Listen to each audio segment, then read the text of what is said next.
How to learn vibrato in 10 easy steps. Today we're going to learn arm vibrato, and arm vibrato is different from wrist vibrato. This is wrist vibrato, which moves just from the wrist. We're going to learn arm vibrato, which moves from the arm.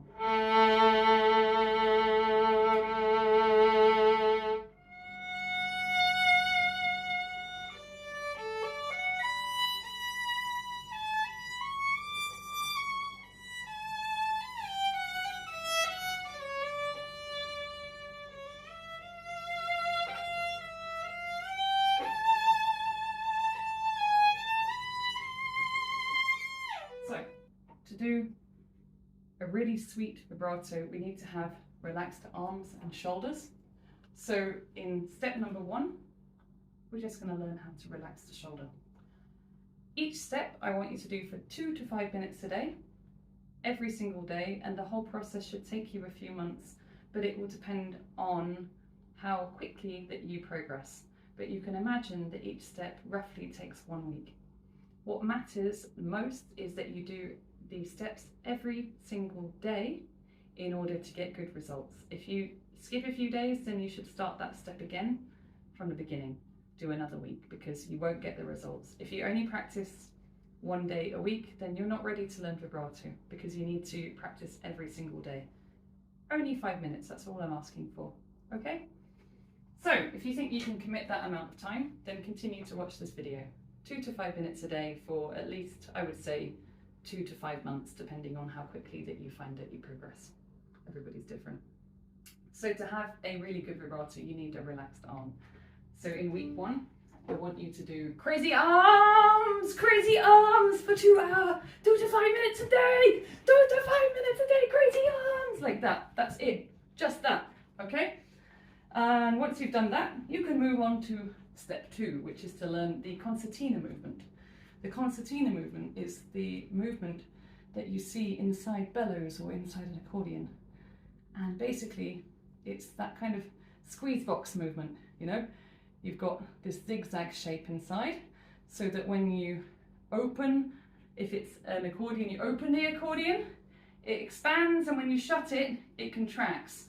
So we're going to do the same thing with the arm. So expansion, contract, okay? Put the right hand, cup it under the left elbow, and move from the elbow, away from the body, towards the body, away from the body, towards the body. And I want you to spend 2 to 5 minutes a day doing that. When I expand from here as well. So we're not doing this like that. We're moving in a horizontal movement away from the torso. And when we expand here, we also expand here. And when we contract in both places. Okay, so week number 3, or step number 3, is to hold your violin in guitar position like so, and to hang. And I say hang because I want you to keep the thumb bent so that it can hang from the side of the neck. Okay, roughly in 3rd position. If you don't know what 3rd position is, then you can check that out on Google, but it basically just means a little bit higher up the neck than the very end, so we're not knocking into these tuning pegs whilst we're doing this, okay? So hang the thumb, allow it to be shaped like this, not like that, just with a bend in it. Keep the pressure pretty light, you know, don't push, just hang. And let the weight of the arm transfer through the thumb, and I want you to swing freely like this from the side of your torso, okay? So you're allowing the arm to swing freely, keep the shoulder relaxed, and we're just getting used to this movement, 2 to 5 minutes a day. Okay, so we're on to step number 4, which is to do the same thing. So to hold the violin in guitar position, but this time we're going to put our 2nd finger on the violin, okay? And we're going to try to keep the 2nd finger in the same position, which should be A on the D string. So 3rd position, 2nd finger A in 3rd position there on the D string. Okay, so now I want you to try to keep the finger, should basically rock. So if you're holding it in violin position, it looks like this. If you're rocking the finger from upright to flat, to upright to flat, to upright to flat again, but we're doing it in guitar position like this, Okay, so we just change the angle of the camera so that you can see what I'm doing. Like this. All right, so I've got my second finger in place. I'm hanging, and I'm just swinging the arm in the same way whilst keeping the finger on the instrument. If the finger moves up and down like that, you're not doing this correctly. You need to relax the grip more, but keep the contact point of the finger the same. So it's a rolling motion, not a sliding up and down. It's a rolling motion. Step number 5 is to hold the violin in violin position like this. And now we're going to do the same thing. So you've got the thumb very lightly on the side of the neck there, in third position. It can be under the neck as well, it doesn't matter, just wherever's comfortable, just keep it light. And we're going to make an ambient sound. Nina, Nina.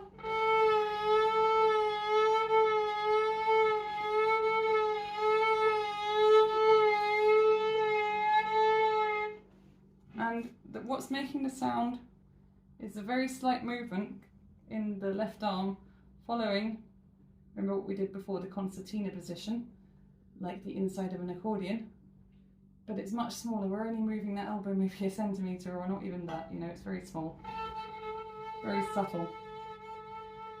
It's coming from the arm and not the wrist, and notice my wrist is in alignment with the rest of the arm. It's not bent this way or that way, it should just be relaxed.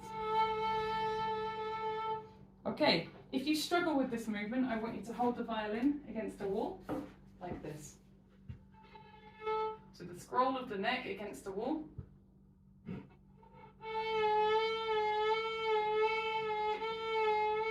And make your ambient sound. It's easier when it's against the wall because the violin isn't shaking.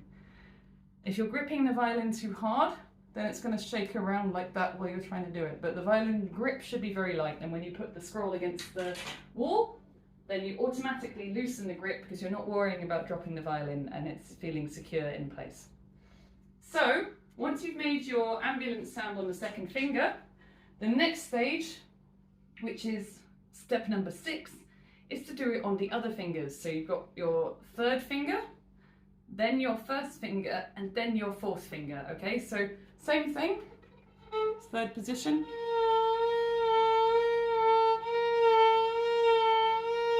Try not to make the movement too jolty either. It should be a bit softer rather than, okay? So essentially it's a non-binary movement, so you're not going from point A to point B. No point is more important than any other point. It's more of a circular motion, a rocking that feels kind of gentle and beautiful rather than it's like, if you were to draw it, it would look like a spiral. Okay, so you repeat the ambulance exercise. This is week 6 or week 5. Week 6 on each finger. So we've got third finger, fourth, first. And try to stay in a higher position than first position. So especially when you do the first finger in first position, it can knock against the end of the tuning pegs, which is quite annoying when you're first learning. So you should have a really wide oscillation range here, which makes it sound like an ambulance. But the better you get at vibrato, you'll be able to control how that sounds. It will sound less like an ambulance and more beautiful. Okay, so in week 6, you've tried the ambulance sound on each finger, and maybe you might need to start dedicating a little bit more time per day now because you've got more fingers to deal with, but that's really up to you. You can always put a minute on each finger. Okay, step 7 is to introduce the metronome. So I want you to start with 30 BPM. If you don't already have a metronome, you can either Google the word metronome and get a metronome straight away, or you can download the app that I have, which is called Metronome Beats. It's available on, hey look, beautiful outside. It's available on Google Play and Apple, and it's free. So basically, you want to change that number in the middle to 30, and then practice with the metronome on, okay? make your ambulance sound with the metronome. So you can do whatever finger you like. You can go through all the fingers every time you practice now.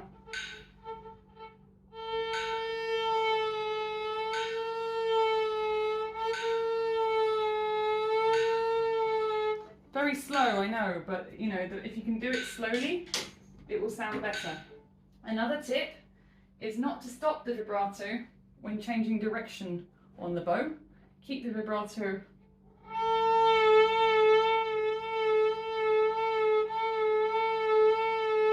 don't stop like this.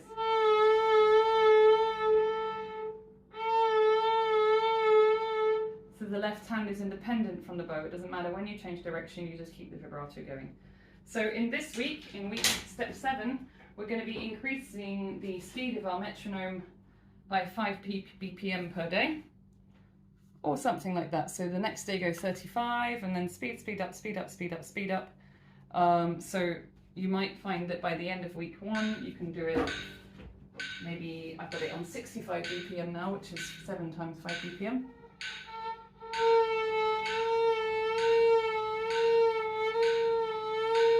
If you have this result after 1 week of using the metronome and increasing the speed, then you're doing a good job. But if you can't get it to that speed, don't worry, just take it at the speed that you can do. But you should basically increase the speed on each finger. The hardest one to do is the 4th, so you might find that one actually lags behind the others a little bit, and that's okay. You might need to use a different metronome speed depending on the finger that you're using at the time. And say when you get to a point where you can do a reasonably fast vibrato, so something like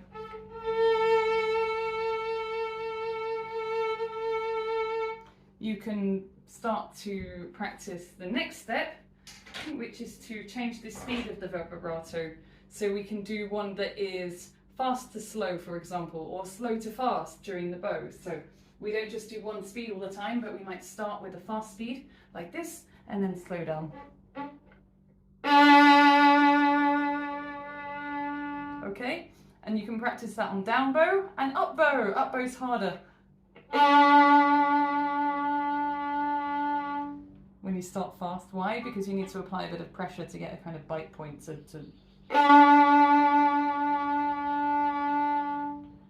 Okay, so once you've done fast to slow, then you can switch from fast to slow to fast. So we're going to start now slow to fast.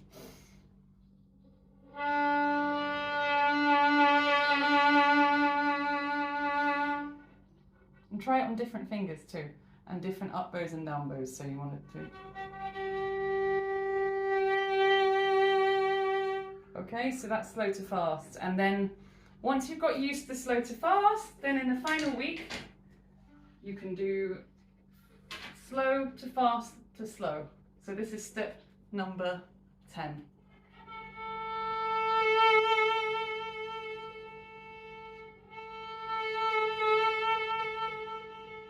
Like that. Okay. The next thing that you can try to do if you want to take it even further is chords. So chords basically allow you to play vibrato on 2 fingers at once, or